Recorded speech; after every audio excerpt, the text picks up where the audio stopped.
नमस्कार. स्टुडिओ संजीवनीमध्ये तुम्हा सगळ्यांचं पुन्हा एकदा मनःपूर्वक स्वागत. आज आपण वृंदा या कादंबरीचा 19वा भाग ऐकणार आहोत. आता आपण सुरुवात करू. सकाळी ती जागी झाली तेव्हा खिडकीतून उन्हे आत डोकावत होती. ती दचकून उठली. साऱ्या आयुष्यात आज अगदी पहिल्यानेच तिला उठायला एवढा उशीर झाला होता. बिछाना गुंडाळून ठेवून ती लगबगीने बाहेर आली. पाणचुलीजवळच्या पायरीवर अमथी मासीचे ओले लुगडे पडले होते. अमथी मासी जातीने पटेल होती, पण स्वच्छता आणि नेमधर्म न चुकता पाळीत असे. आणि वृंदा शिक्षणासाठी बाहेरगावी गेल्यापासून ती करीत असलेली सगळी कामे अमथी मासीवर पडल्यामुळे अमथी मासी स्वच्छतेत आणि आचारविचारात संपूर्ण ब्राह्मण बनली होती. झटपट तोंड धुवून वृंदा स्वयंपाकघरात आली. चुलीवर दूध तापत होते, वैलावर आधण होते. अमथी मासी चुलीजवळ बसली होती. वृंदाने म्हटले, अमथी मासी, केवढा उशीर झाला हा उठायला. मला उठवायचं नाहीस का? झोपलेल्या माणसाला उठवू नये, पाप लागतं. तुझी आजी म्हणायची, झोपेत माणसाचा जीव संसारातली कटकट सोडून परमेश्वराजवळ जातो आणि पुण्य साठतं. माणूस जागा झाला की जीव परत कुडीत येतो आणि संसाराच्या जंजाळात सापडतो. अमथी मासीचे हे तत्वज्ञान ऐकून वृंदाला मोठे कौतुक वाटले.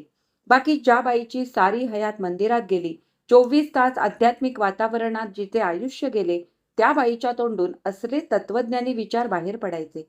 तिने हसून कौतुकाने म्हटले, अमथी मासी, तुला देवळात प्रवचन करायला एकदा उभी केली पाहिजे. छान करशील प्रवचन. अगं, पुजारी बाबाच्या आणि तुमच्या सेवेपरीस प्रवचन काय मोठं आहे. इथे देवाच्या दारी जन्म गेला माझा. अमथी मासी, मी आज छान स्वयंपाक करून तुला आणि पटेल बाबाला पोट फुटेपर्यंत जेवायला वाढणार आहे. तुला शेवया आवडतात ना? आज शेवयांची खीर बनवणार आहे मी. पण आज आहे काय? कुणाचं लगीन आहे की लगीनाची केळवण आहे? वृंदाचे हृदय सुखाने थरथरले. तिला वाटले, अमथी मासीला सारे सांगून टाकावे. आपल्या सुखामुळे ती निश्चित आनंदी होईल. पण तिच्या नेहमीच्या संयमशील स्वभावाला आत्ताच हे सारं उघड करणं बरे वाटेना. म्हणून तिने म्हटले, केळवण कशाला हवी नि लग्न कशाला हवं? अमथी मासी, तुला हे माहीत आहे का की साधू संत येती घरा तोची दिवाळी दसरा. तू जे आता साधू संतांसारखं बोललीस ते ऐकून मी विचार केला की आज आनंदाचा आणि सणाचा दिवस धरावा अन गोडधोड करावं. खरंच, शिवाय आज दुपारी मी हेमवतीला आणि तिच्या नव्या भाऊजाईला फराळाला बोलवलं आहे. उद्या हेमवती अहमदाबादला जाणार आहे ना? हो, म्हणूनच तर घाईघाईने आज बोलवलंय. आता स्वयंपाक करतानाच पत्त खेली या, म्हणजे अळूवड्या आणि ढोकळा करून ठेवीन. आंघोळ उरकून वृंदा मंदिरात जाऊन आली. दादाजींच्या फराळाची तयारी करून ती स्वयंपाकाला लागली. 2 भाज्या, चटणी, कोशिंबीर, शेवयांची खीर, ढोकळा यथासांग स्वयंपाक तिने केला. सगळ्यांची पोटभरने आनंदात जेवणे झाली. दुपारी हेमवती आणि तिची भाऊजाई दोघीजणी चहाला आल्या. संध्याकाळपर्यंत त्यांच्या सहवासात तिचा वेळ मोठ्या आनंदात गेला. हेमवती गेल्यावर तिने आरतीची तयारी करून ठेवली आणि कागद पेन्सिल घेऊन ती बाहेरच्या बगीचात आली. तिथे खाटेवर बसून शांतपणे ती रघुनंदनला पत्र लिहू लागली. पत्र अर्धे लिहून झाले असेल तेवढ्यात बगीचाच्या फाटकातून पशाभाई पटेल येताना तिला दिसले. पशाभाई पटेल हे सप्तकोटी गावापासून 5 मैलावर असलेल्या नवापुरा गावचे पटेल जमीनदार होते. नवापुरा गावी कैलासनाथ देवस्थानच्या काही शेत जमिनी होत्या, त्यामुळे दादाजींना वसुलीसाठी अधूनमधून नवापुरा गावी जावे लागे. अलीकडे बरीच वर्षे तिथला कारभार पशाभाईच बघत असत. हा साठी उलटलेला शेतकरी मोठा भला माणूस होता. पुजारी घराण्याशी या पटेल घराण्याचा चांगला घरोबा होता. वृंदा दादाजींसारखाच पशाभाईंना मान देत असे. ते येताच लेखन आवरून ती चटकन उभी राहिली आणि त्यांना बसण्यासाठी सतरंजीची घडी खाटेवर पसरीत तिने त्यांचे आणि त्यांच्या घरच्या मंडळीचे कुशल विचारले. तिने म्हटले, बसा हा, मी दादाजींना सांगते आणि तुम्हाला चहा करून आणते. पशाभाई शेताच्या काही कामासाठी दादाजींना नवापुऱ्याला बोलवायला आले आहेत हे रात्री त्यांच्या बोलण्यावरून वृंदाला समजले. उन्हाचा त्रास होऊ नये म्हणून दोघेही पहाटे दिवस उगवण्यापूर्वी निघणार होते. बाहेरगावी कुठेही जायचे असले की दादाजी नेहमीच भल्या पहाटे जात नि संध्याकाळी आरतीच्या वेळी परत येत. नवापुऱ्याला जायचे म्हणजे जरा लवकरच निघायला हवे होते. वृंदा दादाजींबरोबर अर्ध्या रात्री उठली. त्यांच्या पूजेची तिने तयारी करून दिली. त्यांचा फलाहार आणि पशाबाईंसाठी न्याहारी बनवली. दादाजी गेल्यावर ती मोकळी झाली. कालचे लिहिता लिहिता अर्धवट राहिलेले पत्र तिने पुरे केले. पत्रातला मजकूर अगदी साधा होता. कुणाच्याही हाती ते पत्र पडले असते तरी त्यात अनुचित अगर संशयास्पद असा एकही शब्द नव्हता. तरी सुद्धा दुसऱ्या कुणाजवळ, अगदी पटेल बाबाजवळ सुद्धा ते पत्र टपालपेटीत टाकायला देणं तिला योग्य वाटेना. तेव्हा तिने असा विचार केला की गोजा आत्याकडे जाता जाता हे पत्र टाकावे. गेल्या 8 दिवसात ती त्यांच्याकडे गेली नव्हती. त्यांच्याकडचेही कुणी आले नव्हते. रोज येणारी म्हणजे मालू. तिची रोजची एक खेप होई, पण ती नादियाडला आपल्या आत्तेभावाकडे म्हणजे गोजा आत्याच्या मुलाकडे गेली होती. तेव्हा आज आपणच गोजा आत्याकडे जावं, तिथे रघुनंदनचं पत्र आले आहे की काय हेही कळेल, असा बेत करून तिने पाकीट बंद केले आणि ती नित्योद्योगाला लागली. दुपारी शिवण क्लास आटोपल्यावर सविता पटेलबरोबर खाली गावात जाण्याच्या बेताने ते पत्र पिशवीत टाकून ती बाहेर पडली. त्या साऱ्या जणी टेकडी उतरू लागल्या तेवढ्यात समोरून मालू येताना दिसली. ती अगदी हसत मोठ्या लगबगीने येत होती. ती जवळ आली तसे वृंदाने म्हटले, मालू, अगं तू नादियाडहून केव्हा आलीस? आज सकाळी. मी तुमच्याकडेच निघाले आहे. हा देखल्या देवा दंडवत वाटतं. रिंदाक्का, गोजा आत्या म्हणत होती गेल्या 8 दिवसात तू आमच्याकडे फिरकली नाहीस. पण आता निघाले ना? पण गोजा आत्याच येणार आहे इथे थोड्या वेळाने. वृंदा मालू बरोबर परत फिरली. सविता आणि इतर दोघी टेकडी उतरल्या. मालूचा हात धरून वृंदा फाटकातून बगीचात आली आणि आपल्या शेजारी मालूला खाटेवर बसवीत तिने म्हटले, नादियाडची काय खबर बाकी मालू, नादियाडची हवा तुला खूप मानवलेली दिसते. आता तू खूप मोठी दिसायला लागलीस. वा, आणि हे निळ्या फुलांचं पातळ तिथल्या बंधुराजांची भेट वाटतं. फारच छान दिसतंय तुला. मालू खुश झाली. हसलीने म्हणाली, हे काय, आपलं साधं पातळ, पण आता मला जरीची पातळं मिळणार आहेत. वृंदाने आश्चर्याने म्हटले, खरं म्हणतेस? कुणाकडून मिळणार आहेत एवढी? की श्रीधर दादाने तुझ्यासाठी तिथे एखादं स्थळ ठरवून टाकलंय? मालूने मानेला झटका देऊन म्हटले, माझं ठरलं नाही, पण कुणाचं ठरलंय ते तुला जास्त माहीत. वृंदाक्का, तू एवढी लबाड आणि आतल्या गाठीची असशील हे माहीत नव्हतं आम्हाला. तिच्या तोंडचे ते शब्द ऐकताच वृंदाचे शरीर रोमांचित झाले, हृदय थरथरले. म्हणजे रघुनंदनने घरी कळवलं की काय? उघडच दिसत आहे. मालूच्या तोंडचे हे उद्गारच सांगताहेत. पण रघुनंदनचे हे पत्र आले केव्हा? इथे येऊन प्रत्यक्ष विचारणं जड जाईल, अगर संकोच वाटेल, म्हणून येण्यापूर्वी पत्रातून त्याने सगळा खुलासा केला असला पाहिजे. त्याच्या घरी या गोष्टीला कुणाचा विरोध नाही हे मालूच्या उद्गारावरून नि हर्षोत्फुल्ल चेहऱ्यावरून स्पष्ट दिसून येत आहे. गोजा आत्या कदाचित त्यासाठीच येणार असतील. परवा रात्रीच आपण दादाजींना विचारले, त्यांची संमती मिळाली. आज रघुनंदनच्या घरच्या मंडळींना कळलं. किती गमतीदार योगायोग हा. मालूच्या ह्या उद्गाराने, त्या गोड चेष्टेने तिचे चित्त सुखावले. पण आपणाला काहीच कळले नाही असे दर्शवून तिने म्हटले, कसली ग लबाडी? मालूने मान वेळावून म्हटले, आहा, जसं काही माहीतच नाही. दादाचं लग्न ठरलं तरी इथं आल्यावर आम्हाला काही बोललीसच नाहीस. दात सुद्धा लागू दिली नाहीस. अगदी गुपित ठेवलंस. काही न बोलता वृंदा नुसती हसली. मालूने विचारले, वृंदा का? दादाची बायको दिसायला कशी आहे ग? मालू वृंदापेक्षा वयाने लहान असली तरी दोघींची खूप मैत्री होती. मालू तिला वडील बहिणीप्रमाणे मानित असे, पण आज मालू एखाद्या समवयस्क मैत्रिणीसारखी थट्टा करण्यात प्रौढ बनलेली पाहून वृंदाला काहीसे आश्चर्य वाटले, आनंदही झाला. तिने म्हटले, तुला आवडेल अशीच आहे बरं का मालूताई? काळी आहे की गोरी आहे? उंच आहे की ठेंगणी आहे? लठ्ठ की बारीक? शिक्षण? वृंदा हसली नि घाबरल्यासारखं दाखवून मध्येच तिने म्हटले, बापरे मालूताई, अहो वंचनच्या ठसक्यात प्रश्नांची काय ही सरबत्ती. एक एक प्रश्न विचारा हा. पहिला प्रश्न, काळी की गोरी? काळ्यातच जमा. उंची? फार उंच नाही, फार लठ्ठ नाही, पण लठ्ठ म्हणायला काही हरकत नाही. आता शिक्षण? शिकले आपलं लिहिण्या वाचण्यापुरतं. मालूने टाळ्या पिटीत मध्येच म्हटले, अन हे सारं खोटं, सगळं खोटं, सपशेल खोटं. आम्हाला बनवतेस का? मला माहीत आहे. मी सांगू, दादाची बायको खूप गोरी आहे, BA पास झालेली आहे, उंच लठ्ठ मुळीच नाही. मालूच्या आवाजाची नक्कल करीत वृंदाने मध्येच हसून म्हटले, अन हे सगळं खोटं, मालूचं बनावट. मालूने मध्येच म्हटले, मुळीच नाही. असे म्हणत तिने पदराआड ब्लाऊजच्या खिशात हात घालून एक छोटा फोटो बाहेर काढला नि वृंदासमोर धरून म्हटले, बघ आता सांग कोण बनावट? दादाने आज फोटो पाठवला आणि हिचे पानभर वर्णन लिहिले आहे. खरा का ग वृंदाक्का? दादाची बायको इतकी सुंदर आहे. वृंदाची नजर निरुपमाच्या फोटोवर पडली. अजूनही मालू काहीतरी चेष्टा करत आहे असं तिला वाटलं. पण मालूने रघुनंदनच्या सकाळी आलेल्या पत्रातला मजकूर सांगितला की शारदाबाई अभ्यंकरांची ही मुलगी. हो, शारदाबाई अभ्यंकर यांचे नाव मुंबईला असताना वृंदाने ऐकले होते. रघुनंदनचा मित्र जो मोहन, त्याची ती काकी आहे एवढेच तिला माहीत होते. याच शारदाबाईंची एकुलती एक मुलगी निरुपमा त्याने पसंत करून तिच्याशी लग्न निश्चित केलेले आहे. नानांनी परवा मुलगी बघितली, त्यांनाही पसंत आहे. पत्रातला सबंध मजकूर मालूने तोंडपाठ म्हणून दाखवला. वृंदाची नजर पुन्हा फोटोवर पडली. तिच्या मस्तकावर निरभ्र आकाशातून एकाएकी वीज कोसळली. आनंदाच्या अत्युच्च क्षणी दुःखाचा कडेलोट झाला. तिची विचारशक्ती नष्ट झाली. ती अचेतन बनली. तिचे मन बधीर झाले. पण रघुनंदनने आपली फसवणूक केली आहे हे त्या बधीर मनाला स्पष्ट कळत होते. त्याने असं का करावं हे मात्र तिला कळेना.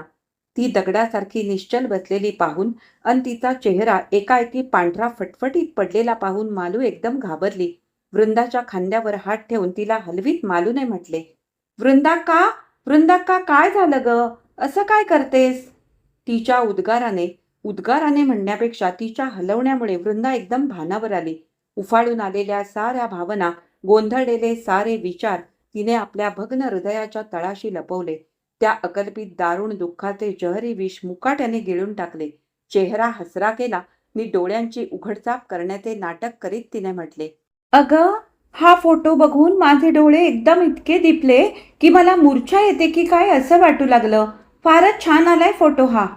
चल, असली कसली ग चेष्टा? मी किती घाबरले. म्हटले एकाएकी ही असं काय करते? खरं सांग वृंदाक्का, या फोटोतल्या सारखीच दिसते का ग ती? फोटोतल्यापेक्षाही सुंदर दिसते. बरं, तू चहा घेणार ना? थोड्या वेळाने गोजा आत्या आल्यावरच कर ना. पण खरंच, त्या बघ, गोजा आत्या आणि आई येत आहेत. दोघी टेकडी चढून येत असलेल्या वृंदाने पाहिल्या. तिच्या घशाला कोरड पडली होती. कुठेतरी अंधारात अगदी एकटे जरा डोकं टेकून स्वस्थ पडायला मिळेल तर बरे असे तिला झाले होते. पण ते आता शक्य नव्हते. घरात जाऊन पाणी पिऊन यावे असे तिला वाटत होते. पण उठून उभं राहण्याची शक्ती तिच्या पायात उरली नव्हती. तिने म्हटले, मालू, घरातून जरा पाण्याचा तांब्या फुलपात्र घेऊन ये ना. मालूने पाणी आणल्यावर तिने तांब्या उचलला आणि घशात घटाघटा ओतून अर्धा केला. येणाऱ्या दोघींना बसण्यासाठी खाटेवर जागा करून देऊन ती बाजूला बसली. अंगावरची चौघडी बाजूला ठेवून गोजा आत्या खाटेवर बसली. तिच्या पलीकडे मालूची आई बसली. गोजा आत्याने म्हटले, वृंदा, मुलगी तू बघितलेस ना?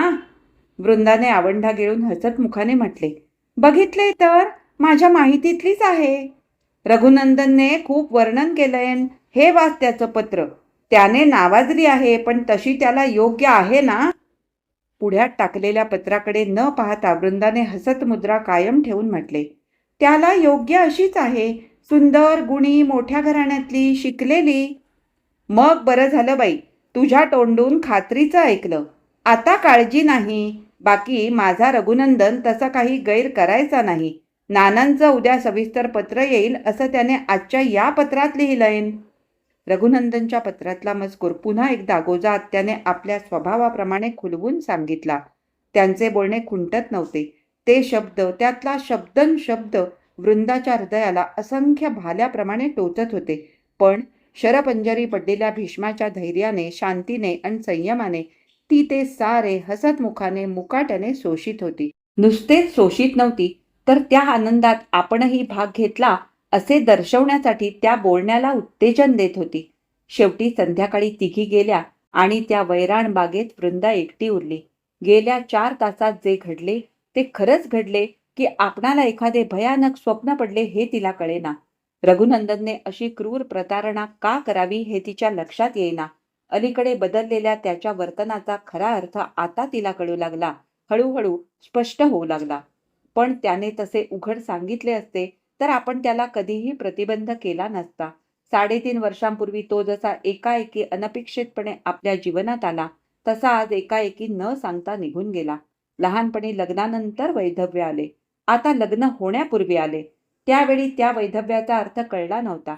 आज या वैधव्याचा अर्थ कळतो आहे. आपल्या नशिबातच जर वैधव्य लिहिलेले असेल तर त्याला कोण काय करणार?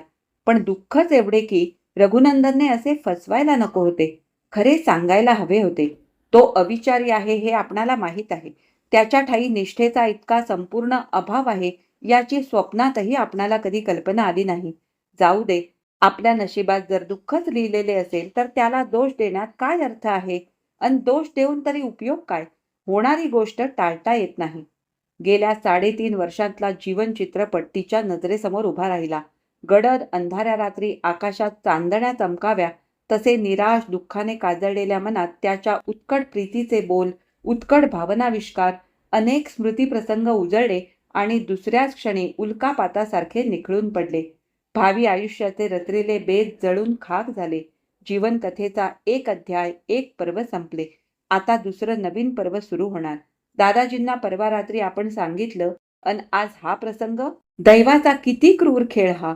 दादाजींना कळलं तर त्यांना काय वाटेल? किती धक्का बसेल त्यांना? ती विचारात मग्न झाली होती. तितक्यात अमथी मासीचा स्वर तिला आपल्या अगदी कानाजवळ ऐकू आला. अमथी मासी म्हणत होती, रिंदा, अगं मंदिरातला नंदादीप अधिक झालाय बघ. अमथी मासीच्या स्वरात कसली तरी विचित्र भीती होती, कातरता होती. वृंदा आपल्या विचारतंद्रीतून एकदम भानावर आली. तिने डोळे उघडले. दिवस केव्हाच मावळला होता. संधीप्रकाशही कमी होत चालला होता. अमथी मासीच्या बातमीने तिच्या हृदयात धस्स झाले. कारण आजपर्यंत नंदादीप असा कधीही विझला नव्हता. अखंड नंदादीप विझणे हा मोठा अपशकुन समजला जाई. ती धावत मंदिरात गेली. मंदिराच्या गाभाऱ्यात गडद अंधकार पसरला होता. जणू कैलासनाथ आपले वास्तव्य संपून एकदम अदृश्य झाला होता.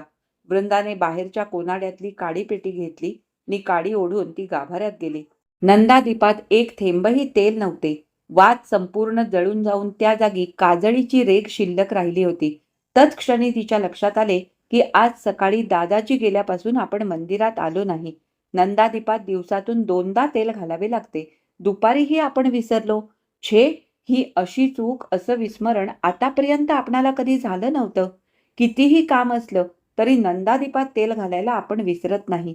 आपण घरी असल्यामुळे अमथी मासीनेही इकडे लक्ष दिले नाही. जळलेली वात तिने काढून टाकली. नंदादीप पुसला आणि कोनाड्यातून तेल भरलेली तांब्याची तपेली उचलून नंदादीप भरला. वात भिजवली नि ज्योत लावली. प्रकाश पडला. पण का कोण जाणे, त्या प्रकाशात तिला रोजचे तेज दिसेना. आज आपणावर जो दारुण आघात झाला म्हणून का हा अपशकुन झाला? कैलासनाथाला साक्षी ठेवून त्या दिवशी रघुनंदनने आपल्या कपाळी कुंकुम तिलक लावला. तो लौकिकदृष्ट्या लागण्यापूर्वीच आज कायमचा पुसला गेला. आपण पुन्हा विधवा झालो म्हणून का हा अपशकुन झाला? ती मंदिराच्या बाहेर आली तेव्हा आरतीची वेळ होत आली होती म्हणून घरात जाऊन ती आरतीच्या तयारीला लागली. आता दादाजी आल्यावर त्यांना कुठल्याही प्रकारे संशय येऊ नये असं वागलं पाहिजे असं ती मनाला बजावित होती. सुख संयमाने भोगता आलं पाहिजे नि दुःख धीराने सोसलं पाहिजे असं परवाच दादाजींनी सांगितलं आहे ना. काहींच्या जीवनात सुख हे स्वप्नासारखं असतं आणि हे मानलं तर मग स्वप्नाबद्दल दुःख करण्यात काय फायदा? आता दादाजी आहेत तोपर्यंत त्यांची सेवा आणि त्यांच्या पश्चात. पण तो विचार आज कशाला? ज्यावेळी जे व्हायचं असेल ते होतच असतं. तिने आरतीची तयारी करून ठेवली आणि मग दिवा घेऊन ती आपल्या खोलीत गेली. खुंटीला अडकवून ठेवलेल्या पिशवीतले रघुनंदनला लिहून ठेवलेले पत्र तिने बाहेर काढले. ते तिकीट लावलेले बंद पाकिटाचे एक टोक चिमटीत धरून ते पाकिट तिने दिव्याच्या ज्योतीवर धरले. दिव्यावर झेप घेणारा पतंग जसा जळावा तसे ते पाकिट भुरू जळू लागले. त्याच्या वाढत्या ज्वालेकडे ती निर्विकार मनाने निशून्य नजरेने बघत राहिली. बऱ्याच वेळाने ती भानावर आली. उजव्या हाताची तर्जनीने अंगठा यांच्या चिमटीत धरलेले ते पाकिट केव्हा जळून गेले होते, पण चिमूट मात्र तशीच बंद होती. तिने चिमूट उघडली. त्या चिमटीतली जागा, तर्जनीचे नि अंगठ्याचे पेर पूर्णपणे भाजून निघाले होते. काळसर लाल होऊन ठसठसले होते. त्यातल्या दुःखाची तिला आता जाणीव होऊ लागली. पण तिकडे लक्ष न देता डाव्या हाताने तिने दिवा उचलला आणि कोनाड्यात ठेवला. दारातला कंदील उचलून ती बाहेर आली. अमथी मासी पुढील दारी पडवीत बसली होती. दादाजी अद्याप आले नव्हते. वृंदाने टेकडीकडे अंधारात खाली दूरवर नजर टाकली आणि म्हटले, अजून दादाजी कसे आले नाहीत? एवढा का उशीर झाला कळत नाही. आरतीची वेळ केव्हाच उलटून गेली. गाव लई दूर आहे, वेळ वखत लागणारच. वृंदा खांबाला टेकून वाट बघत तशीच उभी राहिली. थोड्या वेळाने दूरवर 2-4 दिवे लुकलुकताना दिसले. दिवे टेकडीकडेच येत होते. ते पाहताच ती निश्चिंत झाली. घरात जाऊन तिने दादाजींच्या अंघोळीसाठी पाणी काढून घेतले, इतर तयारी केली नि ती पुन्हा बाहेर आली. मघाचे लुकलुकणारे दिवे आता कंदील 2 फरलांगावर दिसू लागले. 4-5 कंदील होते नि मंडळीही तशी बरीच दिसत होती. दुसऱ्याच क्षणी तिला असे दिसून आले की दादाजींना एका खाटेवरून वाहून आणण्यात येत आहे. अंधुक प्रकाशात ते विचित्र दृश्य नजरेस पडतात तिच्या छातीत एकदम धस्स झाले. हे काय आणखी नवीन अरिष्ट? पायाजवळ असलेला कंदील उचलून, "अमथी मासी, दादाजींना काहीतरी झालंय," असं आर्त स्वरात म्हणत ती वेगाने बगीच्याच्या फाटकात गेली. खाट उचलून आणणाऱ्याने खाट पडवीत ठेवली. बरोबर पशाभाई, मधला नवापुरा गावच्या ब्राह्मणाचा, ज्यांच्या घरी दादाजी उतरत असत, त्यांचा मुलगा मुरलीधर होता. वृंदा एकदम खाटेजवळ बसली. दादाजींनी तिच्या मस्तकावर हात फिरवून म्हटले, "बेटा, घाबरू नकोस, जरा ताप आलाय." त्यांचा आवाज क्षीण झाला होता. तिने त्यांच्या कपाळावर हात ठेवला. कपाळ विस्तवासारखे फणफणले होते. पशाबाईने म्हटले, "पुजारी दुपारपर्यंत चांगले होते. आम्ही शेतातून आलो, त्यांचा फराळ झाला आणि 2 वाजण्याच्या सुमाराला त्यांना एकदम ताप भरला. कदाचित शेतात फिरताना जरा ऊन लागले, ते त्यांना सहन झाले नसावे. मी लगेच वैद्याला बोलावून आणले. त्याने पुड्या दिल्या आहेत." वृंदाने आतल्या खोलीत खाट घातली. बिछाना तयार केला. जमलेल्या मंडळींनी त्यांना बिछाण्यावर नेऊन झोपवले. दादाजींनी म्हटले, "आरती व्हायची आहे." तिने म्हटले, "ती काळजी तुम्ही करू नका. मुरलीधर भाई आहेत, ते करतील आरती." मुरलीधरने आंघोळ करून आरती उरकली. वृंदाने चहा केला. मुरलीधरनी पशाबाई रात्री मुक्कामाला राहणार म्हणून तिने डाळ शिजत टाकली. इतर सर्व मंडळींना चहा आणि घरात असलेल्या खाऱ्या पुऱ्या दिल्या. काही वेळाने ती मंडळी निघून गेली. रात्रभर दादाजींचा ताप कमी झाला नव्हता. ते तसे हुशार होते. रात्रभर वृंदा त्यांच्या डोक्यावर थंड पाण्याच्या पट्ट्या ठेवून त्यांच्या बिछाण्याजवळ जागत बसली होती. सकाळी ताप थोडा कमी झाला. मुरलीधरने सकाळची पूजा उरकली. वृंदाने पशाबाईंना म्हटले, "पशाबाई, तुम्ही आता दोघं गेलात तरी चालेल. आता दादाजींचा ताप जरा कमी होत चाललाय. संध्याकाळपर्यंत बहुतेक उतरेल. तेव्हा तुम्हाला आता जायला हरकत नाही." दादाजींनीही तसेच सांगितले तेव्हा ते दोघे गेले. पण दुपारी 11 वाजल्यानंतर पुन्हा ताप चढू लागला. तिने दादाजींचे औषधाचे कपाट उघडले. तिला बऱ्याच पाळ्यामुळ्यांची माहिती झाली होती. ताप उतरण्याचे पाळ तिने निवडून घेतले, ते उगाळले नि त्याचा लेप तिने दादाजींच्या कपाळावर केला. वैद्यांनी दिलेल्या पुड्या होत्याच. तापामुळे त्यांचा चेहरा अगदी क्षीण दिसत होता. दुपारी 2 वाजता उन्हात नरहरी काका आले. दादाजी आजारी असल्याची बातमी सकाळी मंदिरात देवदर्शनाला येऊन गेलेल्या लोकांकडून गावात कळलीच होती. बाहेर नरहरी काकांचा आवाज ऐकताच अमथी मासीला दादाजींजवळ बसायला सांगून ती लगबगीने बाहेर आली. नरहरी काकांनी विचारले, "दादाजींचे कसे आहे? ताप उतरला का?" "नाही, ताप आहेच, पण त्यांचा जरा डोळा लागलाय. या ना, तोपर्यंत आपण जरा तिकडे मंदिरात बसूया." मंदिराच्या ओट्यावर बसतात नरहरी काकांनी म्हटले, "उतावळा नवराने गुडघ्याला बाशिंग असे रघुनंदनचे झाले आहे. आज नानांचे एक्सप्रेस पत्र आहे की मुहूर्त येत्या शुक्रवारचा 5 जूनचा धरावा अशी मुलीच्या आईची घाई आहे. कारण तिथल्या स्त्री मंडळाबरोबर त्यांना 1 महिना काश्मीरच्या दौऱ्यावर जायचे आहे. तेव्हा त्यापूर्वी लग्न उरकून घ्यावे असा त्यांचा आग्रह आहे. त्यांनी सगळी तयारी करून पत्रिकाही छापायला टाकल्या आहेत." "मग उरकून टाका. तुम्हाला कसली अडचण आहे?" "अडचण कसलीच नाही. आम्हाला पैसाही खर्च नाही. सगळा खर्च ती मंडळी करणार आहेत. अगदी सालंकृत कन्यादान. दोन्हीकडचा खर्च, देणे घेणे सर्व तीच मंडळी करणार आहेत." ते काहीसे हुरळून गेलेले दिसत होते. ते म्हणाले, "उद्या आम्ही जाणार. उद्या निघायलाच हवे. गोजाक्का नाही येणार. घरात कुणीतरी हवे ना." "बरं, तुझं कसं करणार तू? वास्तविक तुला यायला हवं." "खरं आहे, यायला हवंच.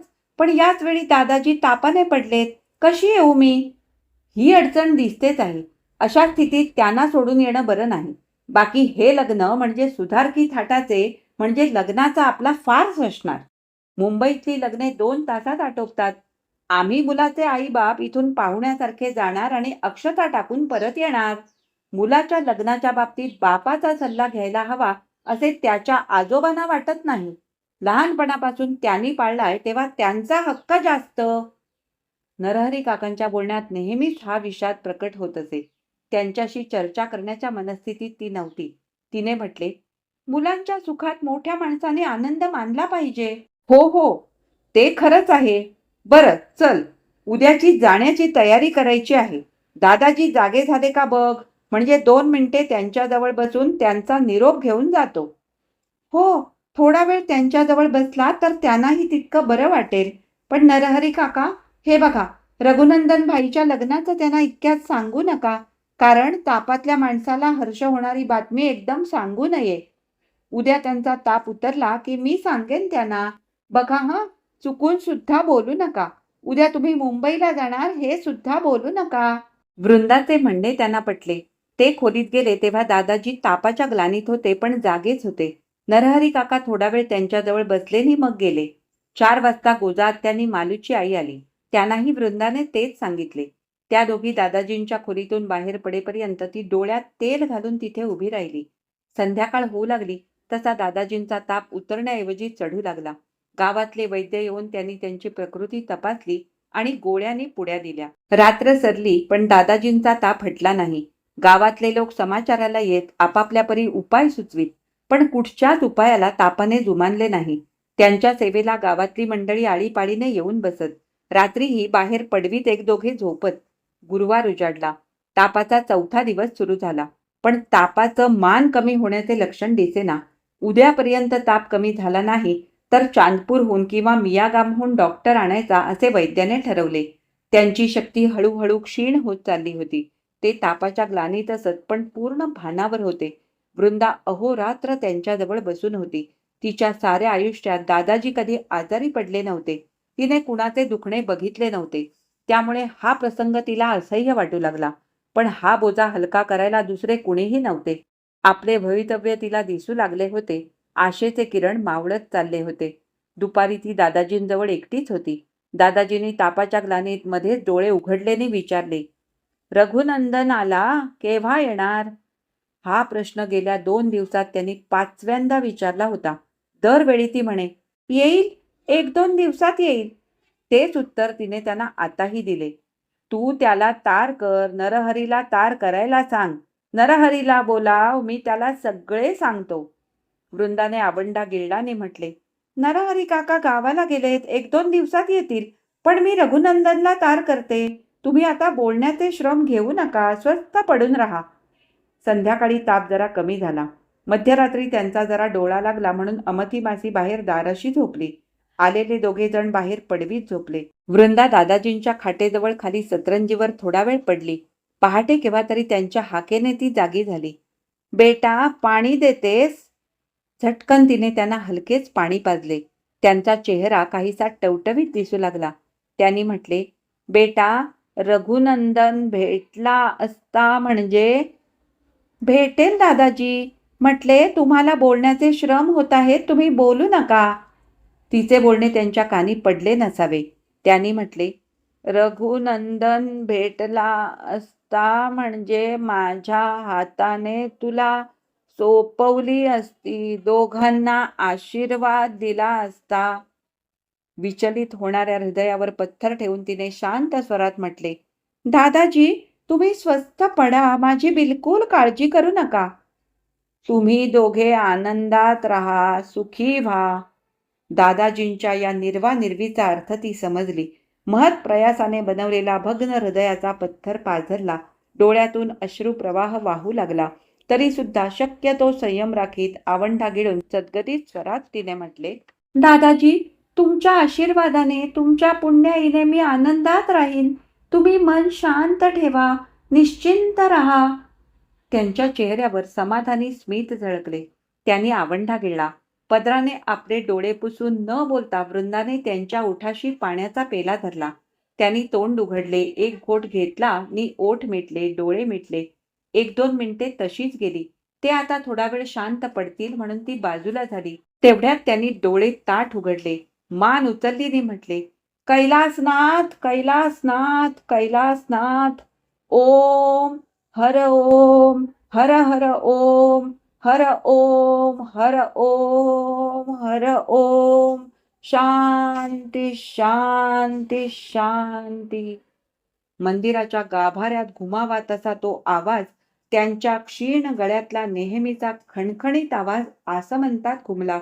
आकाशात ढगांचा गडगडाट व्हावा तसा आवाज कानी पडून दाराशी झोपलेली अमथी मासी नि पडवीत झोपलेले लोक दचकून खडबडून जागे झाले आणि दादाजींच्या खोलीत धावले. तेवढ्यात दादाजींनी मान परत बिछाण्यावर टेकली नि डोळे मिटले, कायमचे डोळे मिटले. हा भाग इथेच संपला. आज मी वाचलेला वृंदा या कादंबरीचा हा 19वा भाग तुम्हाला कसा वाटला हे मला कमेंट करून नक्की सांगा. आवडला असेल तर लाईक करा, शेअर करा. माझ्या चॅनलवर नवीन असाल तर माझ्या चॅनलला नक्की सबस्क्राईब करा आणि सोबतचं बेल आयकॉनही दाबा, ज्यामुळे माझे येणारे नवीन नवीन व्हिडिओ सगळ्यात आधी तुम्हाला ऐकायला मिळतील. आता आपण पुन्हा भेटू याच कादंबरीच्या 20व्या भागामध्ये. तोपर्यंत मी तुमचा निरोप घेते. धन्यवाद.